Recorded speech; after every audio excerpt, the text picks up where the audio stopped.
Good evening, everyone. In a post-COVID world of work, organizations are leveraging HR technology to drive business transformation.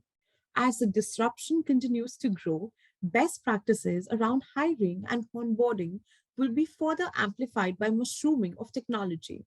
Effective virtual onboarding can help your new hires feel connected into their roles, teams, culture, and company. Joining me next is a diverse panel on yet another exciting conversation around maximizing HR technology adaptation to enhance remote onboarding. So please put your hands together for Ajay Trehan, founder and CEO, AuthBridge, Amar Salvi, SVP HR and Training, Anunta Technology, and Apeksha Kaushik, Senior Content Producer, Economic Times ETHRWorld, as the session moderator.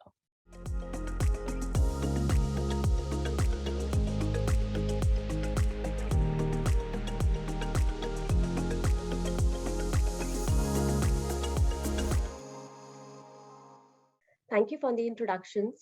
Greetings, everyone. In a post-COVID world of work, organizations are leveraging HR technology to drive business transformation. As the disruption continues to grow, best practices around hiring and onboarding will be further amplified by mushrooming of technology.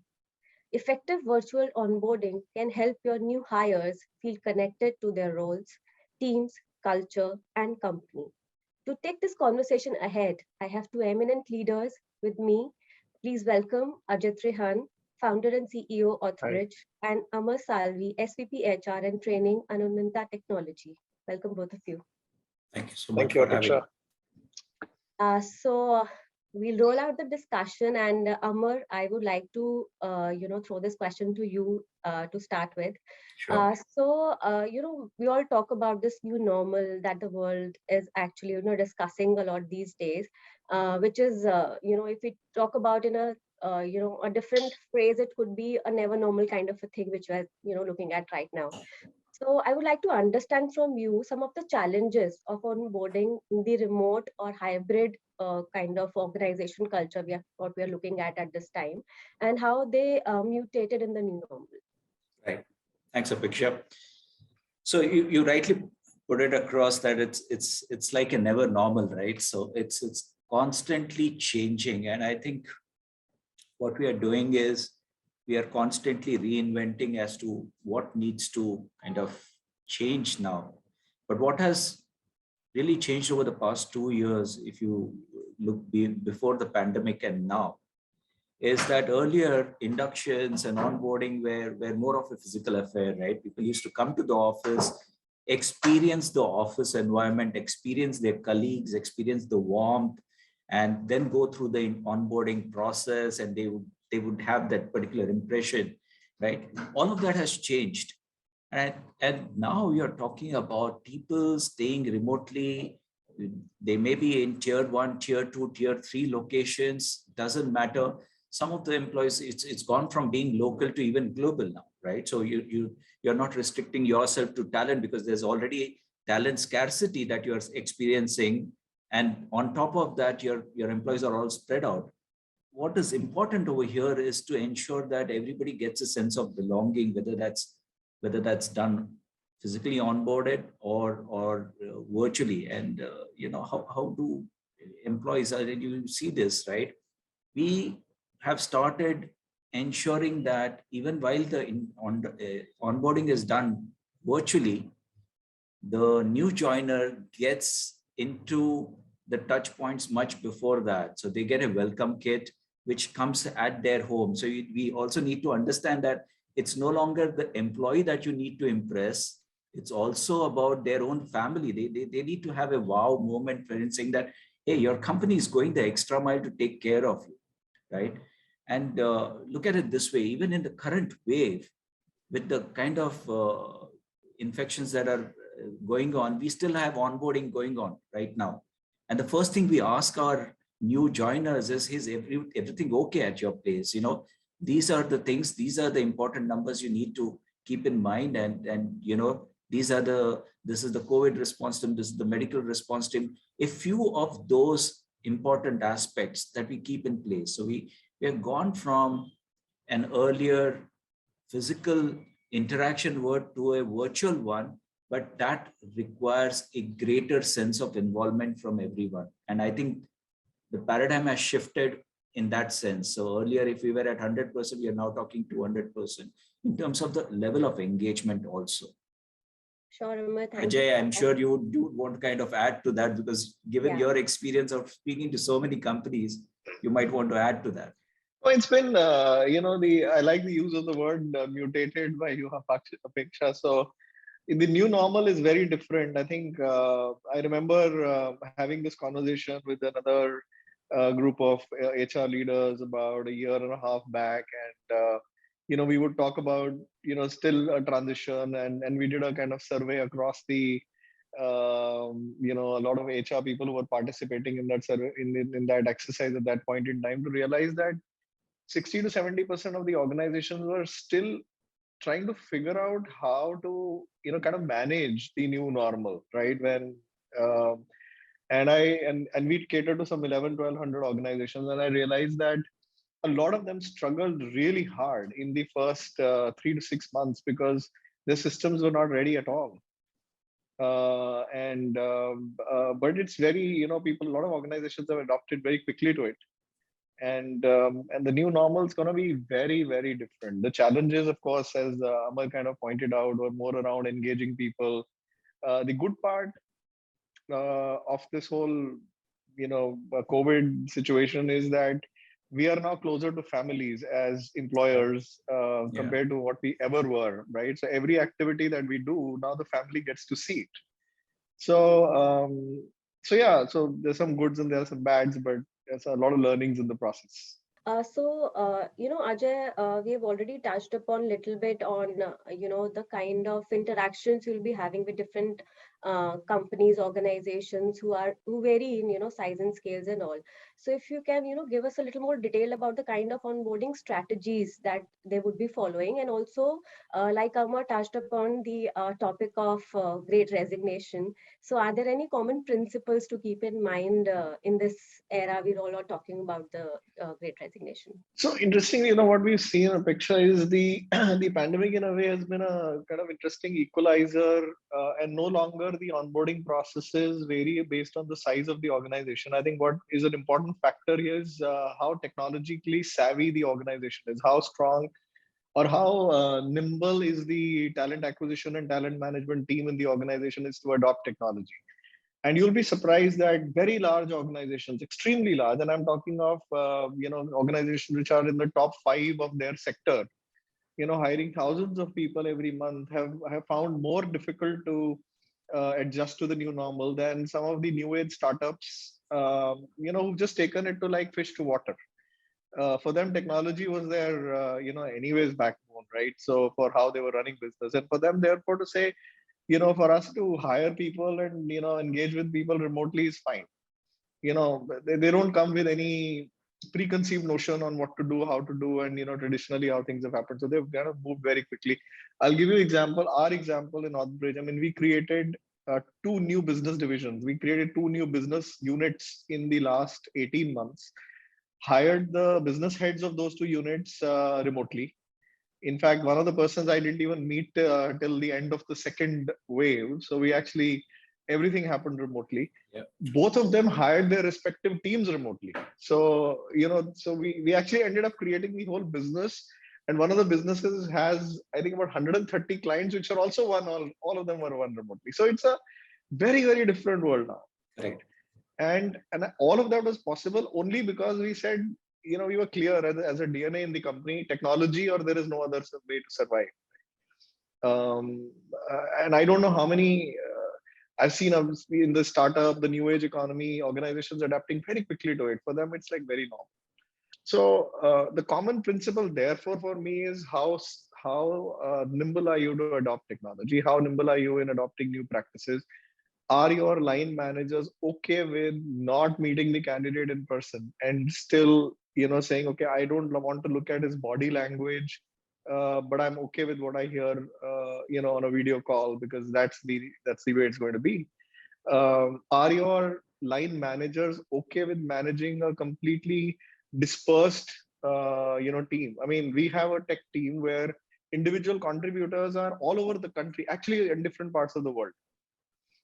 So the managers are expected to be in the headquarters, or so to say Delhi NCR, because that's where we are headquartered. So I personally, we haven't been able to give up that string yet.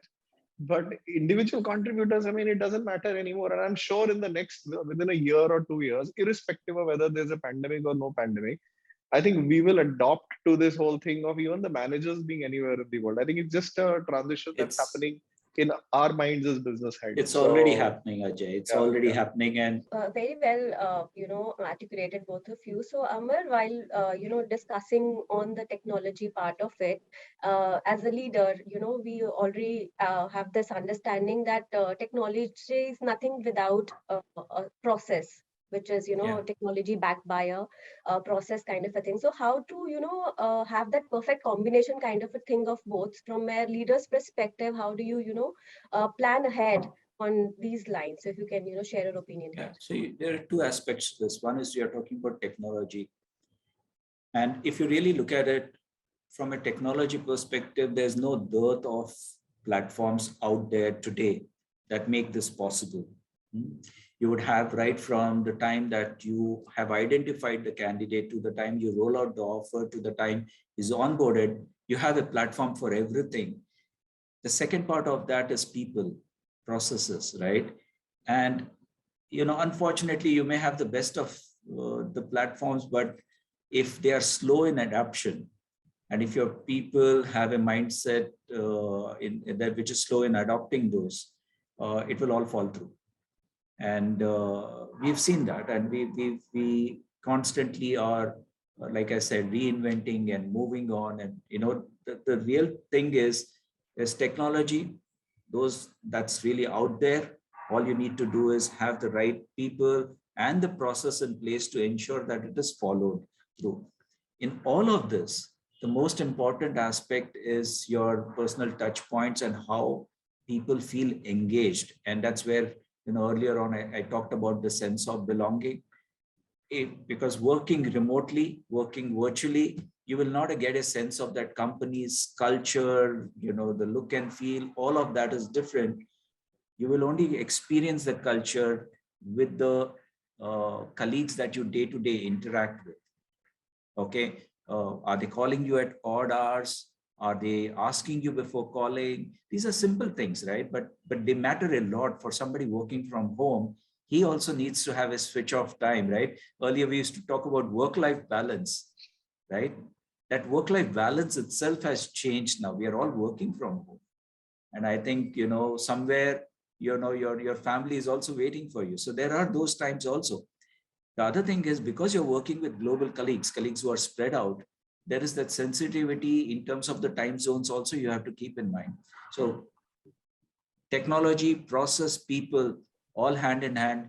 And without that, people who are going to drive this for you, it's going to be difficult. And therefore, ensuring that people are trained to be empathetic, understand, because they're in the sweet spot, they've got the job, it's the new guy, they have to make sure that he's comfortable, he or she is comfortable. Yeah, true. I mean, see, processes form the kind of backbone, right? If I look at any, and I've seen it across organizations that traditionally had strong processes for onboarding have been able to automate those processes faster. Organizations who were, more flexible in terms of adopting a technology and saying, okay, we'll change our processes to adopt a technology, they have been more successful in adopting the new and adapting to the new normal than organizations which are very stuck in their, the kind of ironcladding their processes and saying, this is how we will continue to do. So basically, it's about, how nimble were you and how quickly were you able to adopt your processes. For example, I mean, I remember in OnBridge, at least when you join on the day one, you meet your reporting manager. In the good old days, the reporting manager would meet you in person. But sometimes the reporting manager wouldn't be able to make it because he's in a meeting or for a client discussion or whatever. But now it's much easier, right? So even if he's sitting in a car or driving out somewhere, he can switch on his phone and be on a call with a new joining and kind of build that rapport, which is, so technology can enable some of these processes which were earlier kind of weaker but you still need processes, right? So and people have to take ownership, and your line managers have to adopt very quickly to it. I think organizations where line managers have adopted well have done exceedingly well in their onboarding processes. So Ajay, building on to that only, do you think that there's a certain kind of a playbook, or maybe some features which should be there in a remote onboarding plan, which is sustainable and scalable?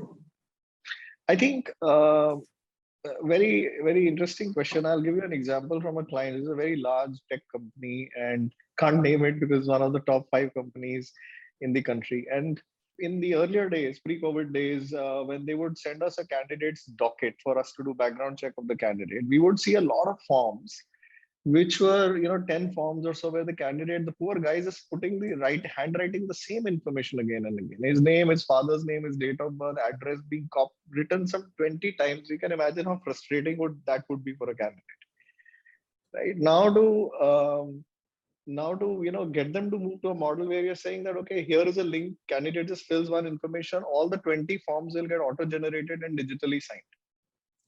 Right. So the playbook is adaptation. How quickly can you kind of move to the new way of processes which are more sustainable, which are less frustrating. In any case, a candidate also is a little bit of a frustrating experience for the candidate also to join remotely without having a look and feel of the new organization. That's right. So the onboarding is the first point of contact, when right from the point he fills his first form to the point he meets his first reporting manager and the interview process. So everything else, the technology is already there. You just need to kind of fit it in nicely and not overdo it sometimes. I've seen organizations overdoing that also doesn't work. There are obviously certain risks that have increased. We've tried to mitigate that risk, though some of those risks as a risk management organization by incorporating a lot of functionality in our onboarding engines. So a simple thing that Amar mentioned about impersonation, right? So we have face recognition incorporated in different parts of the onboarding journey. So you would get interviewed at 3 stages. The system kind of does a face match and knows that it's the same person being interviewed. Likewise, the same person joining and the same person then kind of continuing with the onboarding during the first 30 days or so of his life. So technology can enable, but the processes need to be simplified, and we need to just make sure that they're not very intrusive, just to make sure that they're scalable. Otherwise, they'll be hard to scale. And if you look at a common thread that needs to be maintained, you mentioned the playbook. I think it is the employee experience that matters the most, and that is actually the common thread across. So whether that's technology that's making life easier for him, that is an experience. If it is an engagement, a talk from somebody that makes him feel more welcome, that is an experience. So that employee experience has to be top class, top notch all throughout. Yeah, of course, Amar. And, we talked about in this discussion about people being the pivot of everything we do in organization or otherwise as well. And you also talked about the kind of, workforce we have these days, which is, spread across the globe and all. So, in such times, the recruitment onboarding are happening remotely with the help of technology. How do we support in building a unified team? So let's look at what has changed. Ajay also touched upon it. See, earlier, you used to have challenges with getting people. If you're working in a particular location, right, in an office, somebody's available, somebody's not available. The concept of checking somebody's calendar was itself very alien at that time. Okay, and I'm not talking too far behind. I'm talking about 2 years back, right? Yeah, true. What has changed now? Okay, if you look at it, the level of communication has gone up tremendously in the same 8-9 hours that you have to spend, right? You are always communicating with somebody or the other. In most cases, your calendar is already blocked. People have got used to looking at their calendar and planning ahead, checking somebody else's calendar, whether he's available or not, and then sending out the invite. So these etiquettes have also cropped in. In terms of the communication piece and speaking to each other, getting them, I think that has really helped in the virtual world. Okay, so getting people from various geographies together. Of course, you have to be mindful of the the time differences and all, and make sure that it is at a mutually agreeable time, and people work that out. We have seen that the team meetings are more productive. We have seen brainstorming meetings really are productive, where people get together. See, uh, there are those pros and cons of getting people together in a room and doing it, but the same thing is now available. You have a whiteboard, everything is there online, so you can do the same level of brainstorming, perhaps better. So on that point only, if I conclude this discussion, I would like both of yours opinion. You talked about the divided workplaces and everything. So people and technology and process are the three aspects which we talked about here. Yeah. So, talking about new hires, because a lot of people here who are listening to this conversation, I'm sure would be able to relate to it on a personal experience kind of thing, because we have also seen in our team that we have onboarded a lot of new people here, but they have not met us or any of the team members here. So it is all happening very remotely, but it is very essential because it is people who's at the focus of Yes. it. How to make them feel that they're part of the team. But how are you using technology? Though we have touched upon all these pointers, but how smart technology is contributing to it, and how as leaders both of you have used in your organization to make the new hires feel connected, that they're part, that they have a sense of belongingness to the team. So, Ajay, if we can start with you here very briefly. Sure. No. So I think I'll answer it simply by saying I don't think before the pandemic hit, I was able to address all the 1,500 employees of AuthBridge together. Now I am, right, and Yeah, I do it very regularly. So, true. and then I address them in smaller cohorts, especially people who are joining in that month. So I take them out for an online coffee session once a month. So that's a way they ask questions and they know that you're accessible. And it's a lot of these people ask very interesting questions. So those conversations, I tend to keep them very personal. So there's work taken out of the conversation. So people ask me a lot of personal questions, which they are now happily asking a larger group of people from across the world, asking questions sometimes which are very strange to answer, but a good fun, because they at least get to know each other better, which earlier in the earlier world they were not. So I think in some ways we've a lot of organizations have been able to use technology well in this world to engage with the new hires, with people who were earlier feeling disconnected because they were sitting in one corner of the organization, largely unrecognized sometimes. Yeah. So it's been a great experience, and I think I've learned some of these things from some great HR folks like Amar, whom I've continued to engage with, and I keep learning some best practices and keep adopting the ones that I like for AuthBridge. And I think that's it's all about. I think all of us are trying to do something or the other in our Yeah. organizations to adopt, Yeah. right? So I have some good practices. I'm sure Amar has some, and then, so I think we can learn Yeah. from each other and adapt. That's the only way it is. There's no playbook otherwise right now, at least in life, other than just learning from each other's way of Yeah, adopting. and I think you put it beautifully, Ajay. And just to add to this, I mean, just like you have your coffee sessions at Anunta, we have the CEO People Connect sessions, and they happen every 6 months, and they have really helped us during these pandemics to reach out personally. The CEO, I connect with people across. Uh, Anunta is what 600 people strong. Last year, 6 months back, we covered 500 of those people in one-to-one sessions. So really people can come ask questions. And one of the points, one of the things that, like I was also mentioning, while this interaction is happening virtually, there were, I pick up people who ask some really great questions during those sessions. And we show them that, hey, you've got this Ananta branded stuff, okay, whether it's a diary or something. And the best part is that within 2 days, they get that, and it's in their hands, right? So it's in their hands. I think that matters, right? Because you're not only doing these sessions, but you are also connecting in a way across. And one of the other things that we started doing, when people graduate from these training sessions and all, there was one batch which completed a competency training. And when they got graduated, we made sure that everybody gets pizzas delivered during the graduation ceremony at the same time, for all those 15 people. So it's an experience. Now, like I said, it's not only the employee, it's also the family of the employee that matters, right? They also see it and they say, wow, it's a good company to work with, right? And I think all of that matters when it comes to people, today's generation. I mean, I'm not talking about generations only. This line cuts across generations. Everybody wants to feel wanted. Everybody wants to know that the organization has their back. When they are in trouble, if they need any medical emergency, the organization is there to take care of them. Their insurance is covering all the COVID related and other aspects. They can ask for a financial assistance, they get special leaves. The organization has their back. As long as we make sure that organizations, and it's not about the size, smaller to biggest, if we can maintain that connect, I think we can make a big difference. That's true. Sure. Thank you, Amar and Ajay.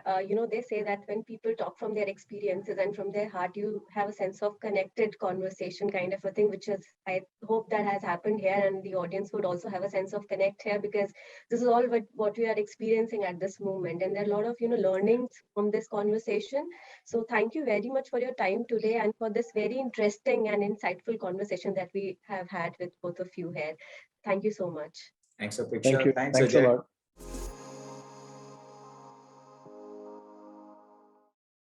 Thank you so much, Ajay, Amar, and Apeksha, the three A's. Your candidness and clarity really added a lot to this exciting session. Thank you once again.